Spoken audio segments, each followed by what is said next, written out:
Welcome back to DevOps Genius Zone.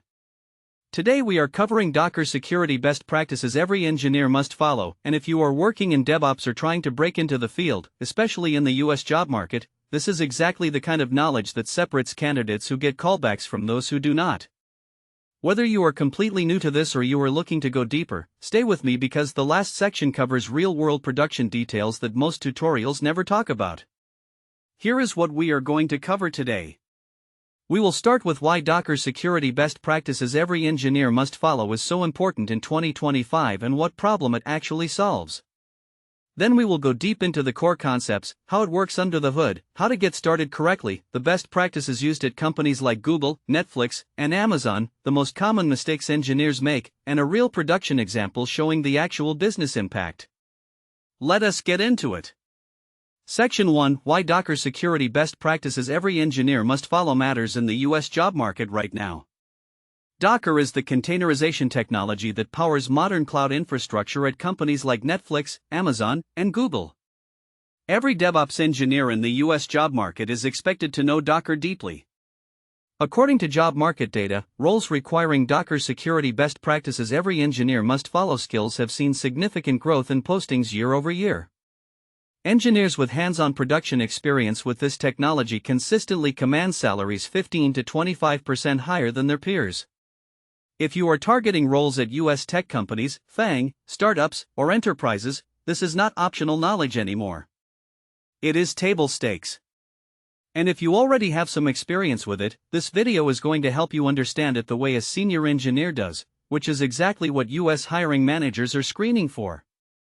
Section 2: The core concept explained simply. At its heart, Docker security best practices every engineer must follow exists to solve a specific problem. How do you build and operate software systems that are fast, reliable, and consistent at scale? The traditional approach relied on manual work, tribal knowledge, and heroics from individual engineers. That approach breaks down as teams grow and systems become more complex. The key mental model is desired state management. Instead of telling your system what steps to take, you declare what you want the end state to look like. The tooling figures out how to get there. This declarative approach is fundamentally more scalable and more reliable than manual step-by-step processes. The other critical concept is idempotency. Running the same operation multiple times produces the same result every time. This is what makes automation trustworthy. You can run your pipeline 100 times and get a consistent, predictable outcome. This is what enables the continuous delivery practices that US tech companies depend on. Section 3: How it works under the hood. Understanding the internals of Docker security best practices every engineer must follow is what separates engineers who can follow a tutorial from engineers who can diagnose issues, make architectural decisions, and lead technical discussions with confidence. When you interact with Docker security best practices every engineer must follow, there is a control layer that receives your instructions, validates them, computes the difference between the current state and your desired state, and then executes the operations needed to close that gap. This reconciliation loop runs continuously. If the system drifts from the desired state due to a failure, a manual change, or an unexpected event, it automatically corrects itself. The data flow is, you define the desired state, the controller reads the current state, calculates the delta, applies the necessary changes, and reports back. This feedback loop is what makes the system self-healing and observable. When something goes wrong in production, this mental model tells you exactly where to look to diagnose the issue quickly. Section 4: Getting started the right way. The most common mistake engineers make when learning Docker security best practices every engineer must follow is jumping straight into configuration without understanding prerequisites and requirements. Here is the correct sequence that senior engineers follow. First, understand the problem before touching any tooling. What exactly are you trying to solve? What does success look like? What are your constraints around security, cost, and performance? 5 minutes of requirements thinking prevents 5 hours of rework. Second, start with the simplest working setup. Get something running end to end before adding any complexity. Every layer of complexity you add before having a working baseline makes debugging dramatically harder. Third, version control every single thing from day one. Every configuration file, script, and infrastructure definition goes into Git with meaningful commit messages.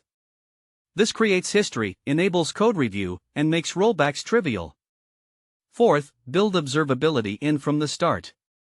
Metrics, logs, and health checks should be implemented before features, not after. You cannot operate what you cannot observe. Fifth, always test in a lower environment before production. A staging environment that mirrors production is not a luxury, it is basic engineering discipline. A 5-minute test prevents a 5-hour production incident. Section 5, Best Practices from Engineers at Top U.S. Companies. These are the practices used at companies like Google, Netflix, Stripe, and Airbnb that most tutorials and courses never cover. Principle of least privilege everywhere. Grant the minimum permissions required for any task. Never use admin credentials for routine work. This dramatically limits blast radius when something inevitably goes wrong. Small frequent changes over large infrequent ones.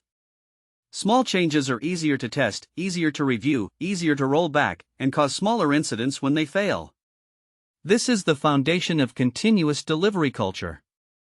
Automate ruthlessly but intentionally. If you do something manually more than twice, write a script. If you run that script manually more than twice, put it in your pipeline. But always understand what the automation is doing before you trust it with production. Document the why, not just the what. Your configuration files show what you are doing. Your documentation and runbooks need to explain why you made specific choices.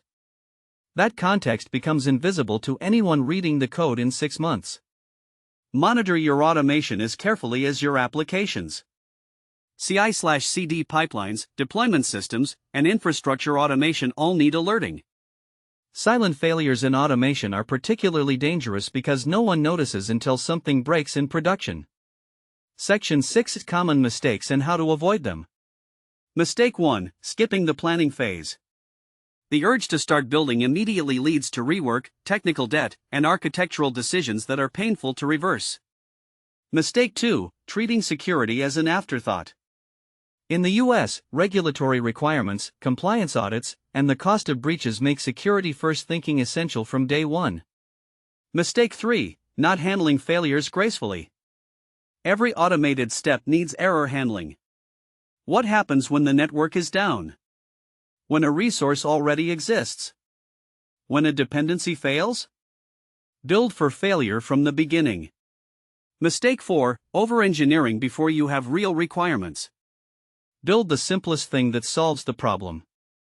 Complexity should be earned through demonstrated need, not anticipated in advance. Mistake 5, not testing your automation. Automation code needs tests just like application code. Untested automation is a liability in production. A real-world production example. Let me give you a concrete scenario from the US enterprise world. A company with 15 microservices was spending 4 hours per week on manual deployments, experiencing environment inconsistencies between development and production, and losing an average of 45 minutes per incident trying to determine which change caused the problem. After properly implementing Docker security best practices every engineer must follow, following exactly the principles we covered today, manual deployment time dropped to 0. Environment consistency issues were eliminated because everything was defined as code in version control. Mean time to resolution during incidents dropped by 65% because every change was tracked, auditable, and instantly reversible. That team went from reacting to problems to preventing them. That is the real value of mastering Docker security best practices every engineer must follow. Not just the technical implementation, but the career and business outcome, faster delivery, fewer incidents, smaller on-call burden, and engineers spending their time on work that matters. To summarize, Docker security best practices every engineer must follow is critical in the 2025 US DevOps job market.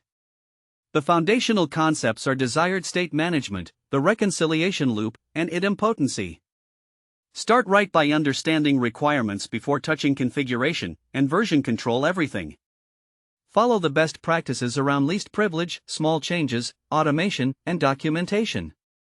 Avoid the common mistakes of skipping planning, ignoring security, and not handling failures. If this video helped you, please smash the like button. It helps DevOps Genius Zone reach more engineers in the US who are working to level up their skills and their careers. Subscribe so you do not miss a single video. We publish brand new in-depth DevOps content every day.